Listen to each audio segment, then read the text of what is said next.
బాలలోచన జాత పావక దగ్ధ మన్మథ విగ్రహం భస్మదిగ్ధ కలేబరం భవనాశనం భవమవ్యయం చంద్రశేఖరవాశ్రయే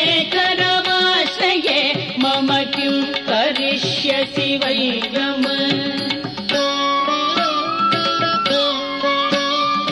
నమ శంకరాయ చ మయస్కరాయ చ నమ శివాయ చ శివతరాయ చ అన్న చోట నమ శంకరాయ చ అంటే అర్థం ఏమిటి అని అడిగారు.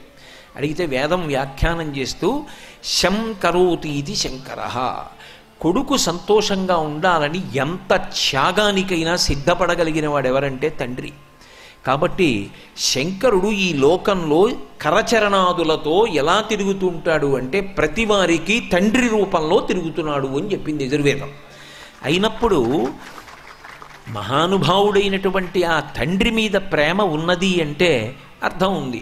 తోడపుట్టిన వాళ్ళు ప్రేమ, కొంతకాలం కలిసి ఉన్నావు, కలిసి తిరుగుతున్నావు, స్నేహితుడి మీద ప్రేమ. భగవంతుడి మీద ప్రేమ దేనికి ఉండాలి? ఎప్పుడైనా చూసావా నువ్వు ఆయన్ని?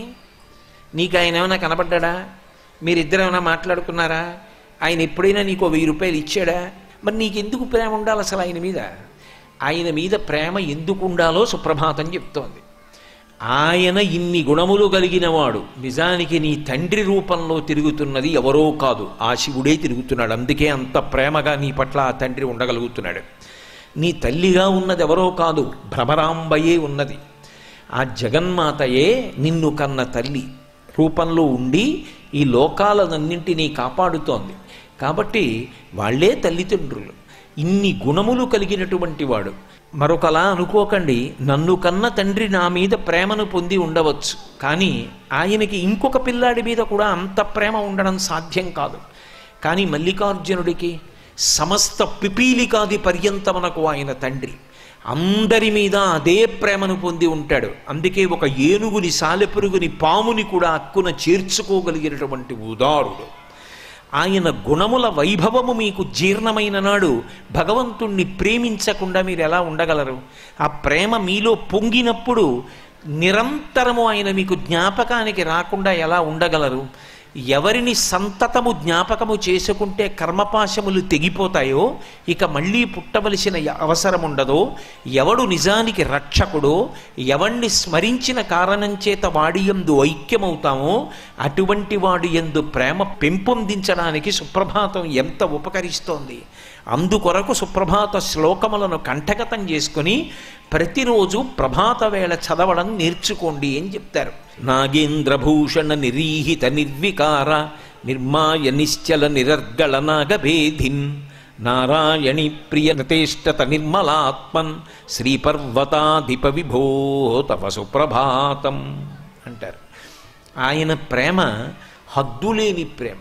లోకంలో చూడండి, కొడుకులందరిలోకి బాగా బలహీనుడైనటువంటి కొడుకు మీద తండ్రికి ఎక్కువ ప్రేమ ఉంటుంది. వీడు ఎలా బతుకుతాడో ఏమిటో, మిగిలిన వాళ్ళు పర్వాలేదు, వీడి గురించే నా బెంగ అని వాడి గురించి ఎక్కువ ఉపవాసాలు చేస్తాడు, వాడి గురించి క్షేత్రాలు కడతాడు, వాడి గురించి పూజలు చేస్తాడు, వాడికి 10 రూపాయలు ఎక్కువ దాస్తాడు. ఒరే, నా తర్వాత తమ్ముడిని మీరు జాగ్రత్తగా చూడాలరా, వాడు అర్భకుడురా, అమాయకుడురా అని పెద్దవాళ్ళకి అప్పచెప్తాడు. 2, ఎవరు కుటుంబ గౌరవం గురించి తాపత్రయపడతారో వాళ్ళ మీద తండ్రికి ఎక్కువ ప్రేమ ఉంటుంది. వీడు కుటుంబ గౌరవాన్ని నిలబెడుతున్నాడు, స్వార్థాన్ని వదిలిపెట్టి తనవారి కోసం పరిశ్రమించే లక్షణం ఉన్నవాడు, అన్న తాపత్రయం ఉన్నవాడు ఎవరు అంటే శంకరుడు. అందుకే మీరు చూడండి, లోకంలో ఆద్య కుటుంబిని, మొదటి కుటుంబం ఎవరిది అంటే శంకరుడిది. అందుకే ఆయన అమ్మ భ్రమరాంబ వాళ్ళిద్దరూ మొదటి దంపతులు. పెద్ద కుమారుడు ఈ లోకంలో ఎవరు అంటే విఘ్నేశ్వరుడు. అందుకే ఇప్పటికీ ద్రవిడ దేశం అంతా పిళ్ళయార్ పిళ్ళయార్ అంటారు. పిళ్ళయార్ అంటే పెద్దబ్బాయి గారని. తెలుగునాట పెద్ద కొడుకుని పిలవవలసి వచ్చిందనుకోండి, పేరు పెట్టి పిలవకుండా గౌరవంగా చెప్పాల్సి వచ్చినప్పుడు పెద్దబ్బాయి గారు ఉన్నారా, చిన్నబ్బాయి గారు ఉన్నారా అంటారు. పెద్దబ్బాయి గారంటే పిళ్ళయార్, చిన్నబ్బాయి గారంటే కుమరన్. కుమరన్ అంటే చిన్నబ్బాయి, పెద్దబ్బాయి అంటే పిళ్ళయార్. అంటే అలా గౌరవిస్తారు. శంకరుడి పిల్లలే పెద్ద పిల్లాడు, చిన్నపిల్లాడు, అదే మొదటి కుటుంబం. అన్ని కుటుంబాలలోనూ అలా కుటుంబం పట్ల శ్రద్ధ పెట్టి ఇంట గెలిచి రచ్చ గెలవాలన్న తాపత్రయం ఎవరున్నారో వాళ్ళ మీద ఆయన అంత ప్రేమ చూపిస్తాడు. అదో విచిత్రం శివుడి విషయంలో.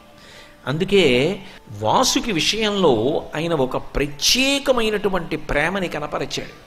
నిజానికి కద్రువ యొక్క శాపవశం చేత పాములన్నీ కూడా జనమేజయ సర్పయాగంలో నశించిపోవాలి.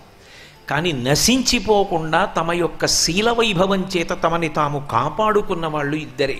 ఒకడు ఆదిశేషుడు, అంత తపస్సు చేసి బ్రహ్మగారి వల్ల వరం పొందాడు, అందుకని ఆదిశేషుడికి భయం లేదు. రెండవ వాడు వాసుకి.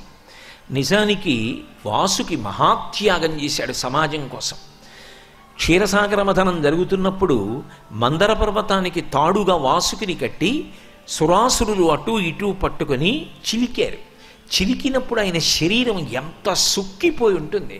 ఆయనేం అమృతంలో నాకు వాటా కావాలని అడగలేదు, అడగకుండా అమృతోత్పాదనమునందు తన శరీరాన్ని పణంగా పెట్టాడు.